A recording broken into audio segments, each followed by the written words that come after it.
Comment pourrais-je me détacher de ce que je n'ai pas encore vécu?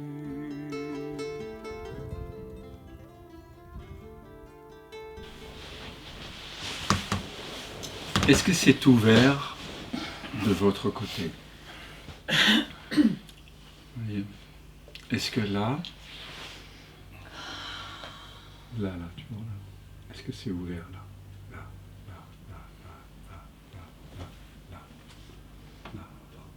Est-ce que c'est ouvert?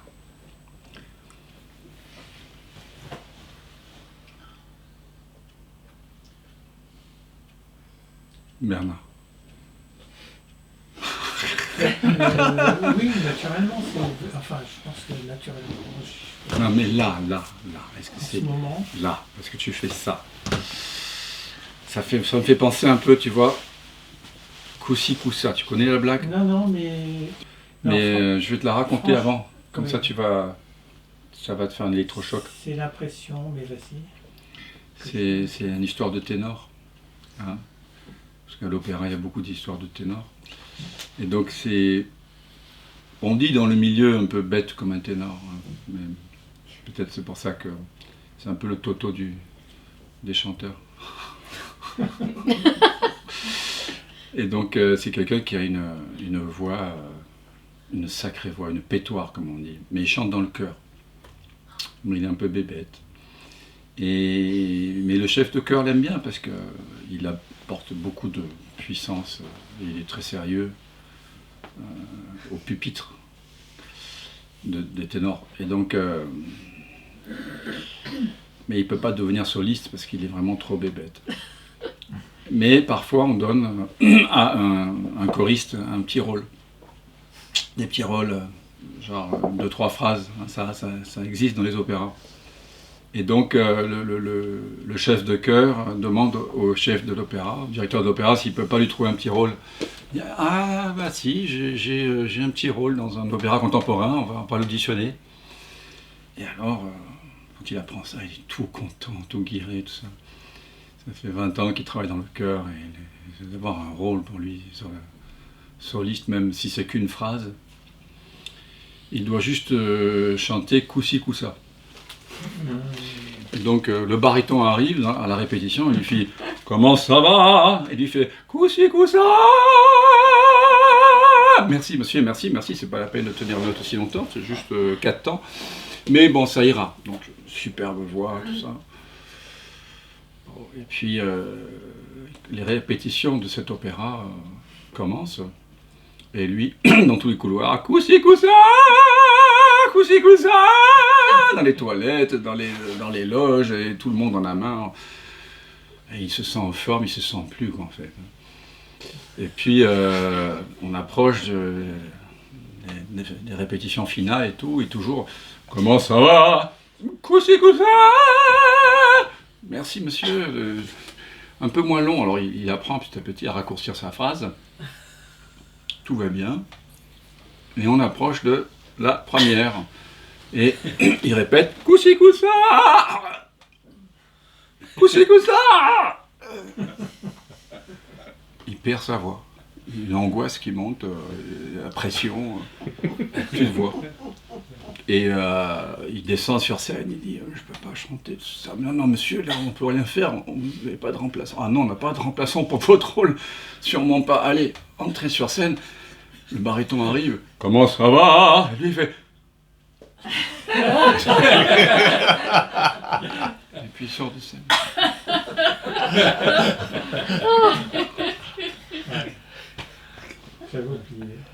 T'avais oublié. Alors comment ça va?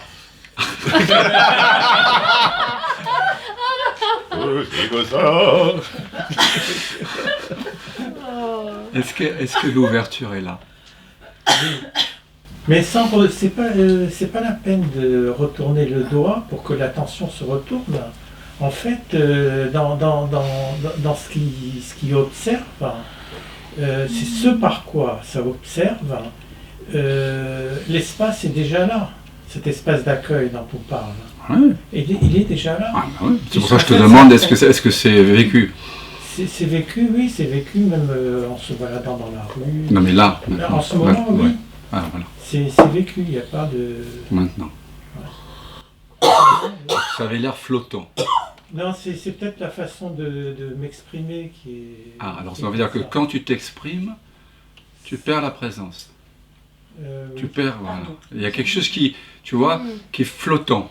Oui. Quand je te pose la question, tu regardes comme si tu regardais des nids d'oiseaux pour savoir. Non. C'est la façon de s'exprimer parce que non, c'est là en fait. Ah, c'est là. C'est la façon. Quand je vous pose la question, c'est pas, je fais pas passer un examen. Non, non, mais c'est bon sûr. C'est juste, je vous demande en fait par mon questionnement, vous vérifiez par vous-même. Soit je vois une corde, soit je vois un serpent. Soit j'ai l'impression d'avoir une tête au-dessus de mes épaules, soit vraiment je reconnais que je suis l'ouvert, mon regard est impersonnel. Ouais. Alors, mais c'est soit l'un, soit l'autre. alors, C'est pas coup-ci, coup-ça.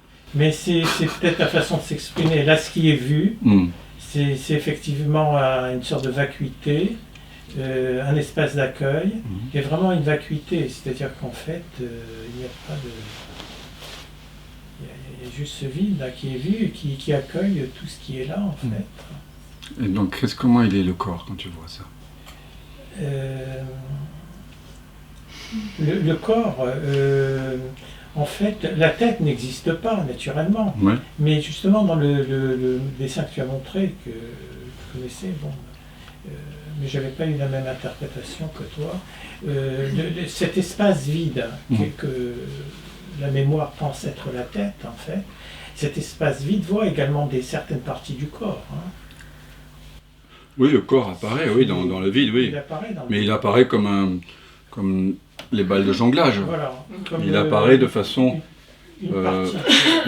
Tu sais, c'est l'environnement. Comme les pensées sont l'environnement. Comme les sensations sont l'environnement. Comme les couleurs, les arcs-en-ciel, le ciel, les immeubles. Tout ça, ça apparaît dans cet espace. Ça apparaît dans cet espace. Alors que, habituellement, nous pensons être dans un corps qui est né dans un monde, qui est né dans un Big Bang, ou qui est né dans le sein de Dieu. Mais là, nous réalisons que non, je suis la conscience dans laquelle naissent les pensées, les sensations, le corps mental, les autres organismes, le monde, l'univers, Dieu et tutti quanti. Ce qui est intéressant. Tu vois ce que je veux dire? C'est une inversion totale. C'est-à-dire que maintenant, le miracle, c'est pas qu'un jour la conscience est émergée de l'univers. Le miracle, c'est que je suis la conscience dont l'univers émerge. Maintenant.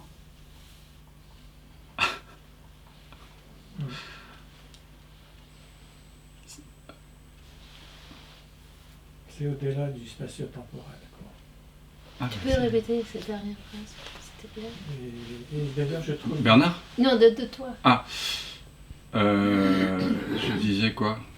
Entre la Miracle. conscience et l'univers. Le miracle, oui, c'est pas que... ça semble déjà, c'est miraculeux que voilà, le Big Bang évolue, un système solaire avec une Terre à la bonne distance, une Lune qui permet de réguler les cycles, de l'eau sur une planète, des corps vivants, plusieurs extinctions d'espèces avant que l'apparition de l'homme arrive, puis tout d'un coup, pof, la conscience arrive. Hein. C'est déjà miraculeux. C'est le miracle que nous présentent les matérialistes. Ici, on s'invite à regarder l'expérience directe et à réaliser que le miracle, c'est que je suis la conscience dans laquelle cette histoire est racontée. La conscience, elle est avant. Et quand Jésus dit « avant qu'Abraham ne fût, je suis », c'est la conscience, ça désigne qui nous sommes vraiment, ce qui ne change pas. C'est pas un avant temporel. Abraham représente le temps des humains, le clan, l'histoire des Juifs, mais donc, des hommes. Avant qu'Abraham ne fût, je suis. Ça veut dire que ce je suis, cet être que je suis, il n'est même pas avant temporellement, il est hors dimension. Il sort de la temporalité. Voilà, Il sort de atemporel. la temporalité. Voilà. Et c'est ce qui est intéressant, c'est la question que posait Caroline, des fois on revient dans l'illusion, dans le monde de l'illusion, dans le monde des objets. J'ai trouvé très intéressant ce que dit Dominique. Il a dit, c'est dû à nos repères spatio-temporels. Et c'est vrai que ces repères spatio-temporels, quand on le sent bien, ce que ça veut dire, c'est ça qui nous maintient, ramène, ce qui nous maintient dans la matrice. Ouais. C'est pour ça qu'ici, nous ne nous contentons pas de remettre en question simplement un apparent libre arbitre, un apparent contrôle personnel, une apparente personne. Nous remettons en question aussi la causalité, la temporalité, la localisation. Il y a beaucoup de choses à remettre en question pour que la croyance et l'impression d'être une personne séparée se dissout au centre de mon expérience, vous voyez, tu vois. Parce que le temps, l'impression de vivre dans le temps, si je découvre que je ne suis personne, mais que j'ai quand même l'impression de vivre dans le temps, ça ne va pas. Quand disparaît l'impression d'être une personne, le temps disparaît, l'espace, le sentiment d'être localisé disparaît, la causalité disparaît. Oui. Et tout ça, ça tient ensemble. L'impression de distance disparaît. Ouais. Alors maintenant, est-ce que vous, au niveau de la vision, on a commencé par pointer vers celui qui perçoit, d'accord, de façon visuelle, à travers une expérience de Douglas Harding. On reviendra sur Douglas Harding. Qui ne connaît pas Douglas Harding ici? Enfin, je connais, j'en ai entendu dans tes vidéos un peu, mais d'accord, je ne sais pas plus que ça. On va en reparler, parce que c'est vraiment quelqu'un qui a, au XXe siècle, c'est un des grands génies du XXe siècle, qui a révolutionné quand même l'accès au soi par ces moyens habiles qu'il a inventés à travers les expériences de la vision sans tête, parce qu'avant lui, ces expériences de la vision, on en parlait, Maître Eckhart, que j'ai cité, parlait de l'œil unique, Rumi en parle, Plotin en parle, mais dans le zen, on parle aussi du visage originel, ça fait partie un des koans, c'est ce que c'est qu'un koan, les plus connus de la tradition zen. Quel visage est ton visage originel, ou quel visage avaient tes parents avant de naître, etc. C'est un des koans, pour avoir accès à notre vraie nature, les plus réitérés dans la tradition zen. Mais le génie de Douglas Harding, c'est qu'il nous propose des expériences extrêmement concrètes. Ouais, je vois. Tu vois, comme celle qu'on vient de faire, où on retourne simplement le doigt vers ceux qui perçoivent. Et ça correspond donc à ce que disait Huineng au 7e siècle. Retourne-toi, le secret est là. Kena Upanishad, il y a 2700 ans. Ce n'est pas ce que l'œil voit, c'est ce par quoi l'œil voit. Tel est le Brahman, c'est-à-dire l'absolu, ta vraie nature. Et non cela qu'on honore comme tel, c'est-à-dire un Jésus sur la croix, ou un Krishna en train de jouer de la flûte. C'est pas la représentation. Ce n'est pas ce que l'œil voit, c'est ce par quoi l'œil voit. Simplement, ou alors la Katha Upanishad, parfois une âme intrépide en quête d'immortalité s'est retournée en arrière et a redécouvert sa vraie nature. Mais en lisant ça, c'est moins évident, je trouve, que dans les pratiques de Douglas Harding. Douglas Harding, c'est quelqu'un qui a permis de rendre ce retournement de la conscience extrêmement pratique.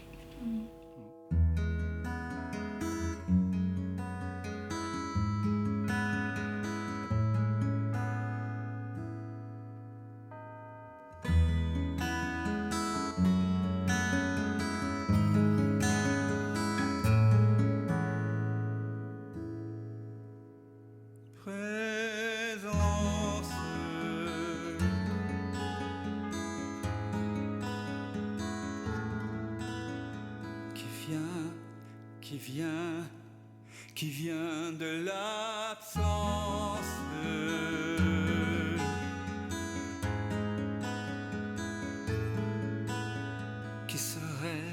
ce rêve présent, s'il donne naissance à ce grand rêve qu'est l'univers et que l'on nomme la vie. Mais la vie, c'est quoi? C'est quoi? La vie n'est que danse, évidence de l'unique présence. Et tout prend naissance en toi qui jamais ne commence.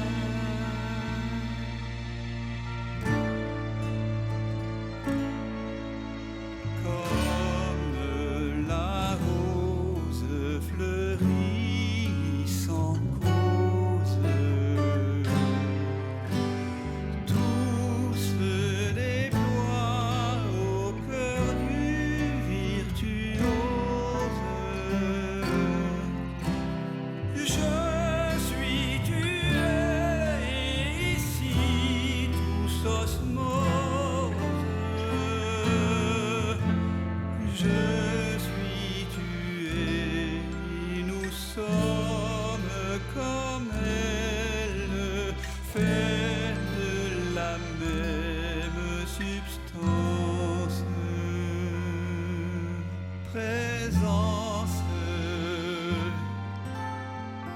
C'est vraiment maintenant que ça commence. Je m'émerveille en ce silence, tout naît, tout meurt dans la présence.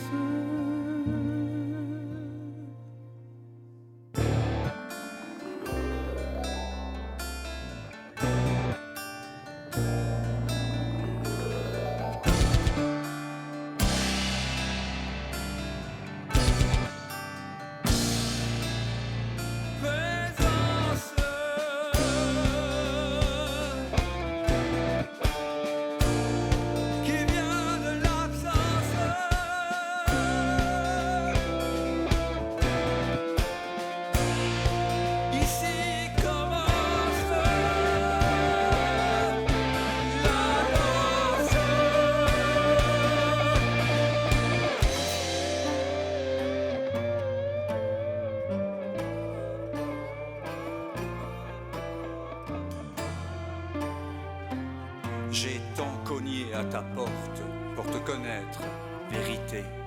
J'ai frôlé folie, j'ai cogné jusqu'au sang.